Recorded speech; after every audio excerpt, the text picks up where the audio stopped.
ஆவியோடும் உண்மையோடும் அவரை ஆராதிக்கும்படியாக அவருடைய திருப்பாதத்திலே கூட்டி சேர்த்து அவருடைய திருமுகம் தரிசிக்கும்படியாக அவருடைய வல்லமை அனுபவிக்கும்படியாக அவருடைய விடுதலை அனுபவிக்கும்படியாக ஆண்டவர் நமக்கு செய்திருக்கிற இரக்கத்தை நினைத்து அவருக்கு நன்றி செலுத்தத்தான் வேண்டும்.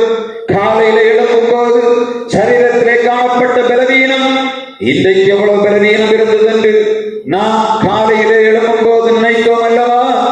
இந்த சாயங்கால பொழுதிலும் ஆண்டோட வல்லமையை அவருடைய மகிமை உணரும்படியாக அவருடைய ஆலயத்திலே நம்மை கூட்டி சேர்த்தாரே, அவருக்கு நாம் நன்றி செலுத்தத்தான் வேண்டும்.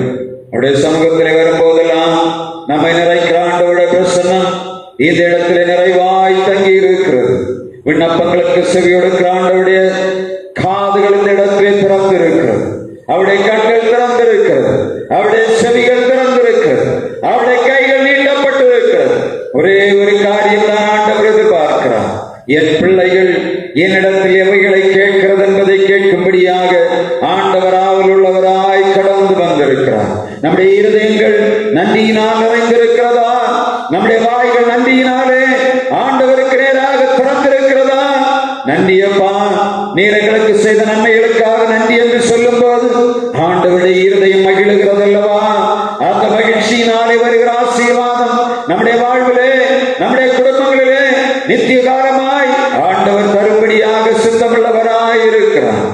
சூழ்நிலைகளை பார்த்து சோர்ந்து போகாதபடி கர்த்தர் செய்த நன்மைகள், அவர் நமக்கு தந்திருக்கிற ஜீவன், சுகம், பலன், ஆரோக்கியம், நல்ல குடும்ப உறவுகள், இவைகளுக்காக நம் ஆண்டவருக்கு நன்றி செலுத்த வேண்டும். எத்தனை பேர் இந்த நேரங்களிலே திரளான செல்வத்தை வைத்திருக்கிறவர்கள் அதை அனுபவிக்க முடியாதபடி கிடக்கிறார்கள்.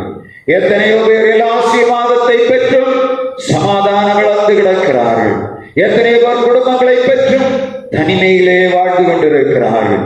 எத்தனையோ பேர் ஏராளமான பணங்கள் இருந்தும் சரீரத்திலே நோய்களை சுமந்து பலவீனங்களை சுமந்து சமாதானத்தை இழந்து கிடக்கிறார்களே, அவர்களை காட்டிலும் நாம் விசேஷமானவர்களா?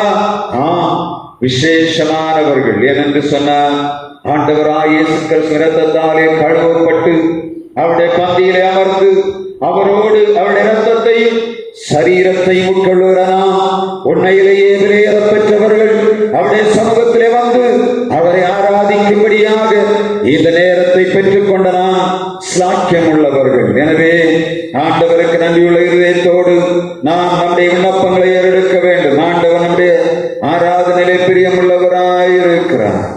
ஆராதிப்பேன், நான் ஆராதிப்பேன், ஆண்டவரே சுவை ஆராதிப்பேன், ஆராதிப்பேன், நான் ஆராதிப்பேன், ஆண்டவரே சுவை ஆராதிப்பேன், வல்லவரே உம்மை ஆராதிப்பேன், நல்லவரே உம்மை ஆராதிப்பேன், வல்லவரே உம்மை ஆராதிப்பேன், நல்லவரே உம்மை ஆராதிப்பேன், ஆராதிப்பேன், நான் ஆராதிப்பேன், ஆண்டவரே சுவை ஆராதிப்பேன். ஆண்டவர் ஆராதனையிலே பிரியப்படுகிறவர். இந்த நேரத்திலும் நம்முடைய விண்ணப்பங்களை ஆண்டவருக்கு நேராக வைக்கிற நேரம் இது. யாராவது ஜெபிக்க முடியுமா? நம்முடைய திருச்சபைக்காக, குடும்பங்களுக்காக, தனி மனித வாழ்வுக்காக, நம்முடைய ஆசீர்வாதங்களுக்காக, சரீர சுகம்பலனுக்காக கர்த்தருடைய கரத்திலே நம்மை ஒப்புக் கொடுத்து ஒருவர் ஜெபிக்கலாமா?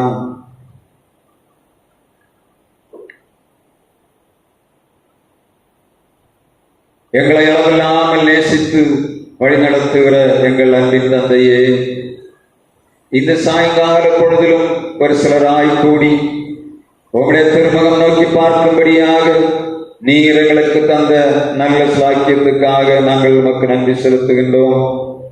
மலைகள் விலகினாலும் பர்வதங்கள் நிலைபெயர்ந்தாலும் என் கிருபை உன்னை விட்டு விலகாமலும் என் சமாதானத்தின் உடன்படிக்கை நிலைபெறாமலும் இருக்கும் என்று சொன்னவரே, நாங்கள் உமக்கு நன்றி செலுத்துகிறோம். இந்த சாயங்கால பொழுதிலும் சமாதானமாய் உம்முடைய சமூகத்தில் எங்களை போடும்படியாக நீர் இரக்கம் பாராட்டினீர். எத்தனையோ பேர் இந்த நேரங்களிலே தங்கள் வேலை நிமித்தமாக வெளிநாடுகளிலே, வெளியூர்களிலே, வெளி மாவட்டங்களிலே வேலை செய்து கொண்டிருக்கிறார்கள். எங்கள் பிள்ளைகளுக்கு தேவையான ஜீவன், சுகம், பலன், ஆரோக்கியம், ஐஸ்வர்யம், கனம், செல்வம் அனைத்தையும் கொடுப்பீராக. வேலை செய்கிற இடங்களிலே உயர்வுகளை தாரும். கையின் பிரயாசங்களிலே நிறைவான ஆசீர்வாதம் தாரும். எங்கள் பிள்ளைகள் தங்கள் கைகளின் பிரயாசங்களை நிறைவாய் பெற்று இந்த உலகத்திலே செழிக்கும்படியாய் கிருபை தருவீராக. இந்த நாளில் பாவத்தின் அடிமைத்தனத்துக்குள்ளே எங்கள் பகுதியிலே சிக்கிக் கொண்டிருக்கிற ஜனங்களை கர்த்தர் கண்ணோக்கி பார்ப்பீராக. பாவிகளை ரட்சிக்கும்படியாக இந்த பூவுலகிலே வந்த எங்கள் ஆண்டவர் எங்கள் பிள்ளைகளுக்கு சமாதானத்தை அருளுவீராக. பிசாசின் பிடியிலிருந்து எங்கள் பிள்ளைகளை விடுதலையாக்கும்படியாக ஜெபிக்கிறோம். யார் யாரெல்லாம் இந்த நேரத்திலே சரீர பலவீனங்களோடு போராடி கொண்டிருக்கிறார்களோ எங்கள் பிள்ளைகள் மேல் உம்முடைய உயிர்ப்பிக்கிற கரம், உம்முடைய விடுதலையாக்குகிற கரம், உம்முடைய சுகப்படுத்துகிற கரம் அமரும்படியாய் ஜெபிக்கிறோம். ஆண்டவரே, உம்முடைய கரத்திலே வல்லமை உண்டு. உம்முடைய வல்லமை பொழுது சரீரங்களுக்குள்ளே இறங்கி விடுதலை உருவாக்குவதாக. உம்முடைய பிள்ளைகள் எழுந்து நடக்கட்டும். பலவீனங்களை இயேசு நாமத்தில் கடிந்து கொள்ளுகிறோம். உம்முடைய கிருபையின் கரத்திலே பிள்ளைகளை தருகிறோம். ஆண்டவரே, இந்த நாளில் எங்கள் பிள்ளைகளை எதிர்பார்ப்பை நிறைவேற்றித்தார். எங்கள் பிள்ளைகள் யார் யாரெல்லாம் பணிமுடித்த வீடுகளுக்கு திரும்பிக் கொண்டிருக்கிறார்களோ பிள்ளைகளை பாதுகாப்பீராக. கர்த்தாவே, இந்த நாட்களில் தேசத்திலே காணப்படுகிற எல்லா விதமான அக்கிரமத்துக்கு இடையிலே அழித்து எங்கள் பிள்ளைகளுடைய வாழ்விலே சுகமும் சமாதானம் செழிப்பும் தந்து நடத்தும்படியாய் ஜெபிக்கிறோம். எத்தனை நன்மைகளை எங்களுக்கு செய்து வருகிறீர். எல்லா நன்மைகளுக்கு நாங்கள் நன்றியுள்ளவர்களாய் வாழும்படியாய் கிருபைதார். கர்த்தாவே, இந்த ஆராதனையில் வந்திருக்கிற பிள்ளைகளை ஆசீர்வதித்துடன் அனுப்பும். உங்களுடைய கிருபையுள்ள கரங்களிலே எங்களை தாழ்த்தி ஒப்புக் கொடுக்கிறோம். இறைமைந்தன் இயேசு கிறிஸ்துவ நாமத்தில் ஜெபிக்கிறோம் எங்கள் ஜீவனுள்ள நல்ல பிதாவே, ஆமென். நம்ம எழுந்து திருமறை பாடங்கள் வாசிக்கலாம்.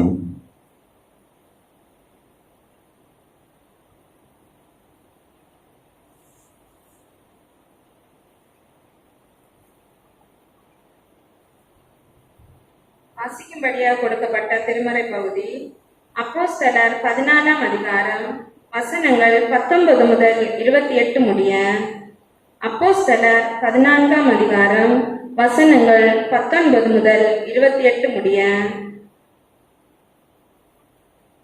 பின்பு அந்தியோக்கியாவிலும் இக்கோனியாவிலும் இருந்து சில யூதர்கள் வந்து ஜனங்களுக்கு போதனை செய்து பவுலை கல்லெறிந்து அவன் மரித்து போனான் என்று எண்ணி அவனை பட்டணத்துக்கு வெளியிலே இழுத்து கொண்டு போனார்கள். சீஷர்கள் அவனை சூழ்ந்து நிற்கையில் அவன் எழுந்து பட்டணத்திற்குள் பிரவேசித்தான். மறுநாளில் பர்னபாவுடனே கூட தர்பைக்கு புறப்பட்டு போனான். அந்த பட்டணத்தில் அவர்கள் சுவிசேஷத்தை பிரசங்கித்து அநேகரை சீஷராக்கின பின்பு லீஸ்திராவுக்கு, இக்கோனியாவுக்கும் அந்தியோக்கியாவுக்கும் திரும்பி வந்து சீஷருடைய மனதை திடப்படுத்தி விசுவாசத்திலே நிலைத்திருக்கும்படி அவர்களுக்கு புத்தி சொல்லி, நாம் அநேக உபத்திரவங்களின் வழியாய் தேவனுடைய ராஜ்யத்தில் பிரவேசிக்க வேண்டும் என்று சொன்னார்கள். அல்லாமலும் அந்தந்த சபைகளில் அவர்களுக்கு மூப்பர்களை ஏற்படுத்தி வைத்து உபவாசித்து ஜெபம் பண்ணி அவர்கள் விசுவாசித்து கட்சி கொண்ட கர்த்தருக்கு அவர்களை ஒப்புவித்தார்கள். பின்பு பிசிதியா நாட்டை கடந்து பம்பிலியா நாட்டிற்கு வந்து பெர்கே ஊரில் வசனத்தை பிரசங்கித்து அத்தலியா பட்டணத்திற்கு போனார்கள். அங்கே கப்பல் ஏறி தாங்கள் நிறைவேற்றின கிரியைக்காக தேவனுடைய கிருபைக்கு ஒப்புவிக்கப்பட்ட புறப்பட்டு அந்தியோக்கியாவுக்கு வந்தார்கள். அவர்கள் அங்கே சேர்ந்த பொழுது சபையை கூடி வர செய்து தேவன் தங்களை கொண்டு செய்தவர்களையும் அவர் புறஜாதிகளுக்கு விசுவாசத்தின் கதவை திறந்ததையும் அறிவித்து அங்கே சீடருடனே கூட அநேக நாள் சஞ்சரித்திருந்தார்கள் என்பதே. நம்முடைய சபை நாள்களாகும் கன்வென்ஷன் கூட்டங்களும் ஆகஸ்ட் 6, 7, 8 தேதிகளிலும் 9ஆம் தேதி ஆகஸ்ட் நம்முடைய திருச்சபையின் சபை நாள்களாகவும் இருக்கிறபடியினாலே திருச்சபையார் அதற்காக ஜெபிக்கும்படியாக கேட்கிறேன். ஆண்டவர் செய்கிற அதிசயங்களை இந்த வருடத்திலே நம்முடைய திருச்சபையும் அதை சுற்றி இருக்கிற ஜனங்களும் கண்கூடாக காணும்படியாக ஆண்டவர் இரக்கம் பாராட்ட வேண்டும். திருச்சபை என்ன நோக்கத்துக்காக இந்த இடத்திலே உருவாக்கப்பட்டதோ அந்த நோக்கத்தை ஆண்டவர் நிறைவேற்ற வேண்டும். எனவே மிக முக்கியமாக நம்முடைய பிரயாசங்கள் மத்தியிலும் கண்டிப்பாக ஜெபிக்கும்படியாக இந்த நாட்களிலே நாம் தீவிரமாக ஒவ்வொரு நாளும் காலையில் எழும்பும் போதும் இரவிலே படுக்கும் போதும் நம்முடைய கன்வென்ஷன் கூட்டங்களை நினைத்து நம்முடைய திருச்சபையின் சபை நாள் விழாவை நினைத்து அதன் தேவைகளை ஆண்டவர் சந்திக்கும்படியாக ஒரு நாளும் ஜெபிக்கும்படியாக கேட்கிறேன். ஜெபம் இல்லாமல் நம்முடைய வாழ்விலே ஜெயம் இல்லை. எனவே இந்த ஆகஸ்ட் 6, 7, 8 தேதிகளில் நடைபெறுகிற நம்முடைய கன்வென்ஷன் கூடுகைகளையும் 9ஆம் தேதி ஆகஸ்ட் நடைபெறுகிற நம்முடைய சபை நாள் விழாவையும் ஆண்டவர் ஆசீர்வதித்து வருகிறவர்களை ஆசீர்வதிக்கும்படியாகவும் அதன் தேவைகளை ஆண்டவர் சந்திக்கும்படியாகவும் இன்றிலிருந்தே நாம் ஜெபிக்க வேண்டும். கர்த்தர் அதிசயமான வாசல்களை திறப்பார். ஆண்டவர் செய்யக்கூடிய காரியங்களை நம்முடைய கண்கள் காணும்படியாக ஆண்டவர் இரக்கம் பாராட்டுவார்.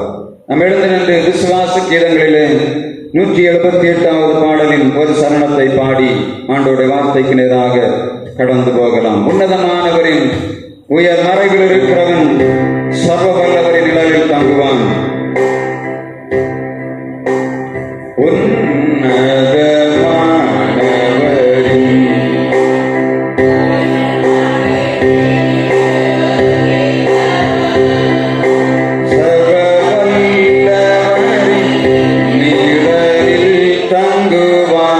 இது பரமசீலாக்கிய